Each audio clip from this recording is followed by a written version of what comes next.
Hello friends, आज हम बात करने वाले हैं रेस्पिरेटरी सिस्टम। रेस्पिरेटरी सिस्टम के बारे में हम पढ़ेंगे कि उसकी फंक्शनिंग क्या होती है, कौन कौन से पार्ट होते हैं। जो रेस्पिरेटरी सिस्टम जो रेस्पिरेटरी सिस्टम है उसमें कौन कौन से पार्ट जो है वो मिलके काम करते हैं। तो स्टार्ट करते हैं हम रेस्पिरेटरी सिस्टम। रेस्पिरेटरी सिस्टम में होता क्या है, जैसे कोई ऑक्सीजन जो है वो हमारी बॉडी में जो है वो जाती है।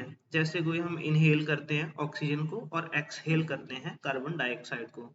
तो रेस्पिरेटरी सिस्टम का काम यही है कि जब भी कोई ऑक्सीजन जो है वो हमारी बॉडी में जाएगी तो हम इनहेल करेंगे ऑक्सीजन।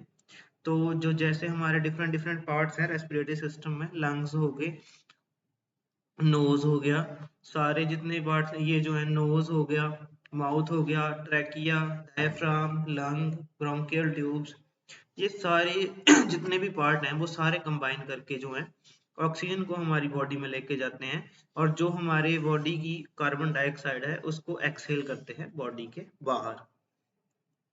रेस्पिरेटरी सिस्टम में होता क्या है, रेस्पिरेटरी सिस्टम है ऑक्सीजन डिलीवरी सिस्टम भी इसको बोलते हैं।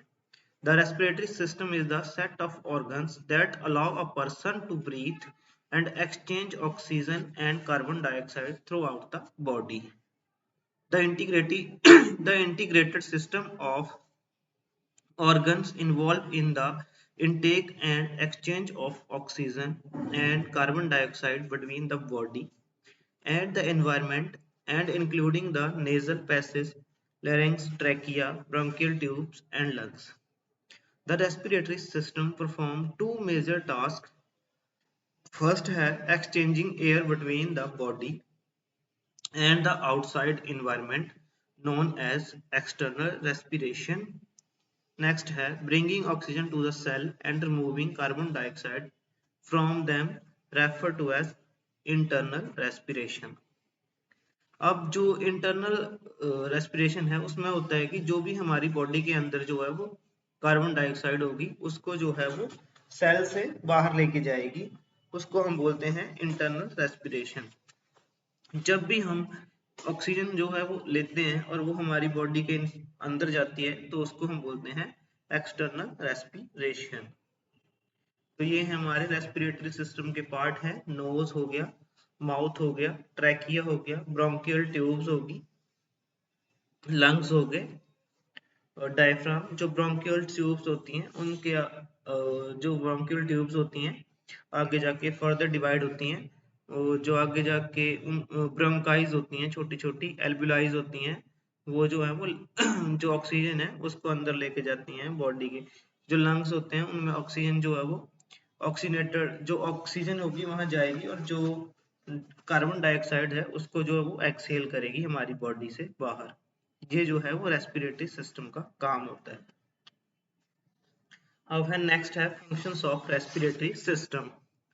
Supplies the body with oxygen and dispose of carbon dioxide.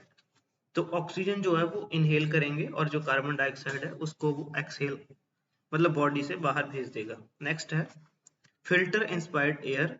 जो एयर होगी उसको फिल्टर करेगा, जो बेनिफिशियल होगी वो बॉडी में रखेगा, जो हार्मफुल होगी उसको बॉडी से बाहर फेंक देगा। नेक्स्ट है प्रोड्यूसेस साउंड। नेक्स्ट है contain receptor for smell. Next है rids the body for some excess water and heat. जब भी हमारी बॉडी में जो है वो वाटर एंड हीट की जरूरत होती है तब भी रेस्पिरेटरी सिस्टम जो हेल्प करता है। नेक्स्ट है हेल्प्स रेगुलेट ब्लड पीएच। अच्छा, जो पीएच है उसको भी मेंटेन रखता है। नेक्स्ट है ब्रीथिंग। ब्रीथिंग जो है वो दो टाइप की होती है, इनहालेशन और एक्सहालेशन।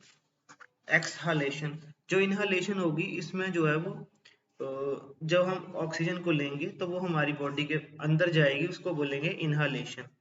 जो ऑक्सीजन है वो हमारे लंग्स में जाएगी। और एक्सहालेशन में होगी, जब एक्सहेलेशन होगी तो जो कार्बन डाइऑक्साइड है वो हमारी बॉडी से बाहर चली जाएगी, क्योंकि वो हमारे लिए बेनिफिशियल नहीं है। जो गैस हमारे लिए बेनिफिशियल होगी वो हमारे सेल्स की ग्रोथ में हेल्प करेगी, जो नहीं होगी वो बॉडी से बाहर चली जाएगी। जैसे कि कार्बन डाइऑक्साइड जो है वो हमारे लिए बेनिफिशियल नहीं होती है। जो प्लांट होते हैं वो इनटेक करते हैं कार्बन डाइऑक्साइड को, और जो ह्यूमन बीइंग है वो ऑक्सीजन को इनहेल करती है। नेक्स्ट है external respiration. Air from the outside environment enter the nose और माउथ ड्यूरिंग इंस्पिरेशन। जब भी इंस्पिरेशन होगी तो एयर जो होगी आउटसाइड इन्वायरमेंट की वो नोज और माउथ से होके जो है वो हमारे लंग्स में जाएगी। Composed of the nose and nasal cavity, paranasal sinuses, pharynx, larynx, all parts of the conducting portion of respiratory system। ये जितने भी पार्ट हैं वो सारे जो हैं वो रेस्पिरेटरी सिस्टम के पार्ट हैं, और जो एयर की हम इनहलेशन करेंगे या इंस्पिरेशंस करेंगे उसमें हेल्प करेंगे सारे पार्ट। नेक्स्ट है knows, also called external nares, divided into two halves by the nasal septum, contains the paranasal sinuses where air is warmed, contains cilia where which is responsible for filtering out foreign bodies। अब जैसे हम जो है वो कोई भी oxygen जो है वो जैसे कोई भी गैस जो है वो इनहेल कर रहे हैं तो उसके साथ हो सकता है कि कोई भी फॉरेन पार्टिकल या फॉरेन बॉडीज हो, तो हमारे नोज के अंदर जो है वो सीलिया लाइक स्ट्रक्चर्स होते हैं, फाइबर लाइक स्ट्रक्चर होते हैं, वो जो है वो फिल्टर करते हैं कि कोई भी फॉरेन पार्टिकल जो है वो ऑक्सीजन के साथ जो है वो हमारे लंग्स में ना जाए, क्योंकि अगर कोई भी फॉरेन पार्टिकल हमारे लंग्स में जाएगा तो वहां पे जाके वो हार्मफुल इफेक्ट करेगा या कोई डिसीज काउज करेगा, और उसको प्रिवेंट करने के लिए जो है वो यहाँ पे सीलिया प्रेजेंट होती है। नेक्स्ट है internal layers opening to exterior, external layers opening to pharynx. तो जो ओपनिंग है फेरिंग्स के लिए उसको हम बोलते हैं एक्सटर्नल लेयर्स, और जो एक्सटीरियर के लिए है उसको बोलते हैं internal layers. Nasal concave fold in the mucous membrane that increase air turbulence and ensure that most air contacts the mucous membrane। अब जो हमारी नेजल में एक म्यूकस मेम्ब्रेन होती है वहां जो है वो टर्बुलेंस जो एयर की टर्बुलेंस है उसको इंक्रीज करते हैं, ताकि जो है वो जैसे एयर है उसमें कोई पार्टिकल्स होंगे तो वो वहीं पे रह जाएंगे और जो ऑक्सीजन है वो लंग्स में चली जाएगी।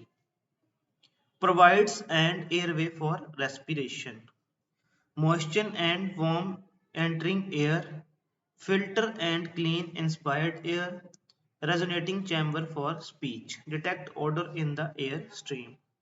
अब नोज का काम क्या है, जो कोई भी एयर जो है वो जैसे ही नोज के थ्रू अंदर जाएगी या तो उसको वो फिल्टर करेगा, क्लीन करेगा, अगर मॉइस्चर है तो भी उसको मॉइस्चर को थोड़ा रिमूव करेगा ताकि जो है वो ऑक्सीजन जो है वो हमारे लंग्स तक प्रॉपरली चली जाए। नेक्स्ट है pharynx, common space used by both the respiratory and digestive system. अब जो फेरिंग्स है ये कॉमन स्पेस है रेस्पिरेटरी एंड डाइजेस्टिव सिस्टम के लिए, कॉमनली कॉल्ड द थ्रोट, जो थ्रोट है, originates posterior to the nasal and oral cavities and extend inferiorly near the level of bifurcation of the larynx and esophagus. Common pathway for both air and food. Walls are lined by mucosa and contain skeletal muscles that are primarily used for swallowing. Flexible lateral walls are detensible in order to force swallowed food into the esophagus।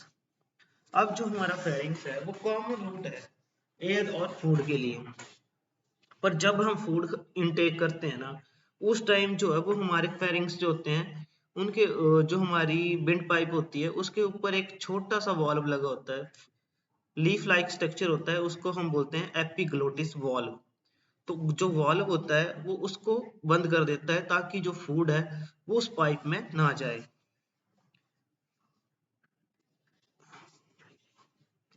Three section of the pharynx, नेसोफेरिंग्स होगा, oropharynx होगा, laryngopharynx होगा, ये तीन part हैं pharynx के।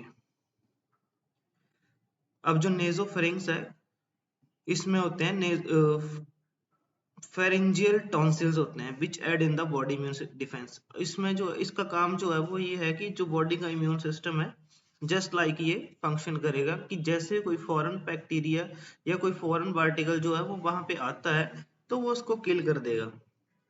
अब जो oropharynx है उसका भी सेम फंक्शन है कि वो इम्यून सिस्टम की तरह जो है वो इम्यून जैसे ही कोई फॉरेन पार्टिकल आएगा तो उसको किल कर देगा। अब जो लेरिंगोफेरिंग्स है बॉटम जो लैरिंगोफेरिंग्स है वो डिवाइड हो गया है दो पार्ट्स में, ईजोफेगस एंड लैरिंग्स। जो ईजोफेगस है उसका काम है फूड को लेके जाना, और जो लैरिंग्स है वो ऑक्सीजन को लेके जाएगा। नेक्स्ट है लैरिंग्स। लैरिंग्स को हम बोलते हैं voice box, is a short somewhat cylindrical airway and in the trachea. तो ये जो है वो स्मॉल वॉइस बॉक्स होता है, इसको वॉइस बॉक्स भी बोलते हैं। जो हमारे जब भी हम बात करते हैं, जो हमारी वॉइस होती है वो सारी जो है वो लैरिंग्स के ऊपर ही, मतलब उसकी वजह से ही जो हमारी प्रोड्यूस होती है साउंड। नेक्स्ट है ट्रैकिया। अब जो ट्रैकिया है वो एक फ्लेक्सिबल पाइप है, उसको हम बोलते हैं विंड पाइप, जो ऑक्सीजन लेके जाती है लंग्स तक। और जो हमारी ब्रोंकाइज होती हैं, एल्विलाइज होती हैं, उन सब तक ऑक्सीजन लेके जाएगी। उनका काम है ऑक्सीजन को इनटेक करना, और जो कार्बन डाइऑक्साइड है उसको इनहेल एक्सहेल करना बॉडी से बाहर। क्योंकि जो ऑक्सीजन है वो हमारे सेल के लिए जो है वो बड़ी ज़्यादा इंपॉर्टेंट है। अगर वो ऑक्सीजन हमारी बॉडी में नहीं होगी तो हाइपोक्सिया हो जाएगा, ऑक्सीजन की कमी हो जाएगी, और उससे जो है वो सेल इंजरी हो जाएगी और सेल डेथ हो जाएगी। Lungs. Each lungs has a conical shape. Its wide concave base rests upon the muscular diaphragm. Its superior region, called the apex, projects superiorly to a point that is slightly superior and posterior to the clavicle. Both lungs are bordered by the thoracic wall anteriorly, laterally, and posteriorly, and supported by the rib cage towards the midline. The lungs are separated from each other by the mediastinum. The relatively broad, rounded surface in contact with the thoracic wall is called the costal surface of lungs. अब जो lungs हैं उनका function क्या है? तो lungs जो हैं वो हमारे काम करते हैं प्योरिफिकेशन का। जो ऑक्सीजन हमारी बॉडी में होगी उसको वो डिफरेंट डिफरेंट ऑर्गन्स तक लेके जाएंगे, और जो हमारी बॉडी में कार्बन डाइऑक्साइड होगी उसको जो है वो बॉडी से बाहर उसको फिल्टर करेंगे और हमारी बॉडी के बाहर एक्सहेल, ताकि जो है वो कार्बन डाइऑक्साइड का लेवल हमारी बॉडी में इंक्रीज ना हो। अगर कार्बन डाइऑक्साइड का लेवल हमारी बॉडी में इंक्रीज होगा तो हमारे सेल जो है वो प्रॉपरली काम नहीं करेंगे, क्योंकि हमारे सेल जो हैं उनको काम कर अपना प्रॉपरली फंक्शनिंग करने के लिए ऑक्सीजन की जरूरत पड़ती है, और ऑक्सीजन जो है वो हमारे मतलब सेल्स के लिए बेनिफिशियल है for their proper functioning. Next है pleura. The outer surface of each lungs and the adjacent internal thoracic walls are lined by the serous membrane called pleura. The outer surface of each lungs is tightly covered by the visceral pleura. जो lungs होते हैं उनकी जो external membranes होती है उसको हम बोलते हैं pleura. The potential space between the serous membrane layer is the pleural cavity. The pleural membrane produces a thin, serous pleural fluid that circulates in the pleural cavity and acts as a lubricant, ensuring minimal friction during breathing.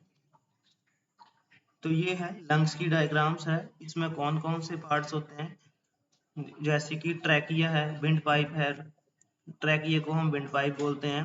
Left lobe है, right lobe है, left bronchi है, right bronchi है, secondary bronchi है, ब्रेंक्यूल्स है, pleura है, diaphragm है, एल्बुलाइज है।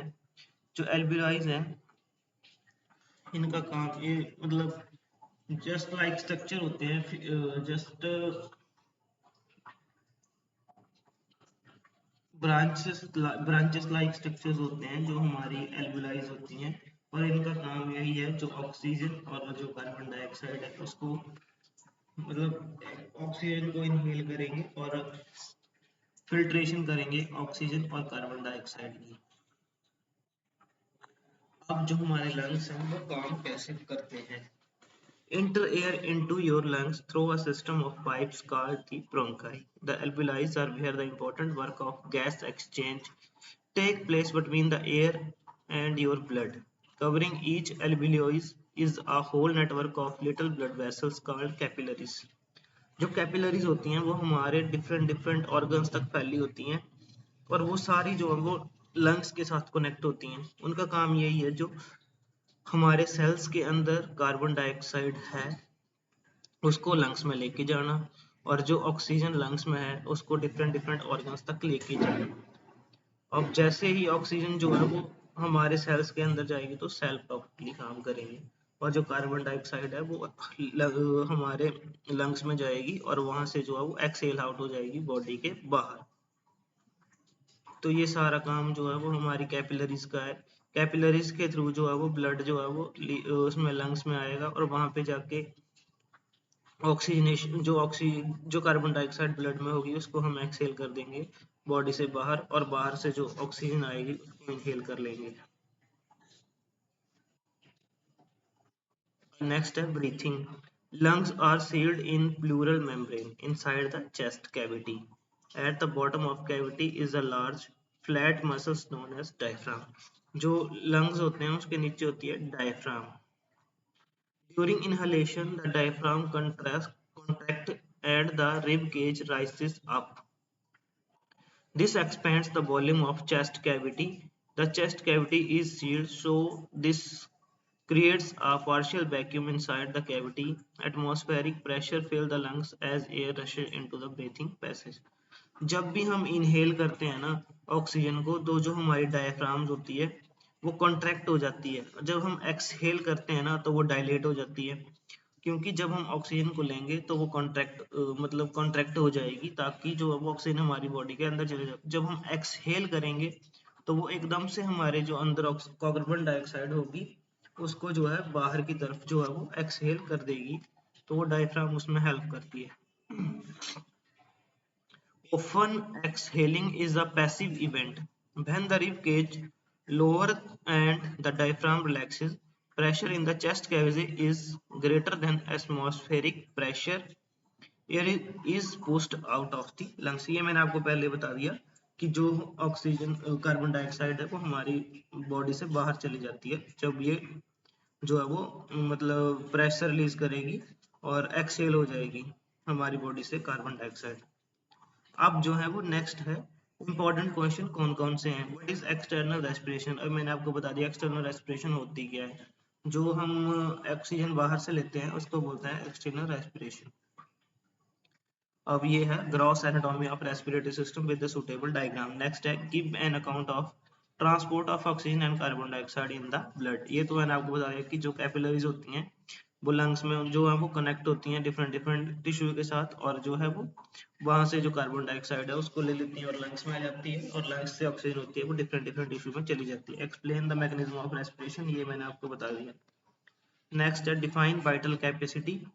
Vital capacity होती है किसी भी ऑर्गन की जो है वो वर्किंग की जो कैपेसिटी होती है, जैसे लंग्स की जो कैपेसिटी होती है काम करने की उसको हम बोलते हैं वाइटल कैपेसिटी। और नेक्स्ट है डिफाइन हाइपोक्सिया। हाइपोक्सिया होता क्या है।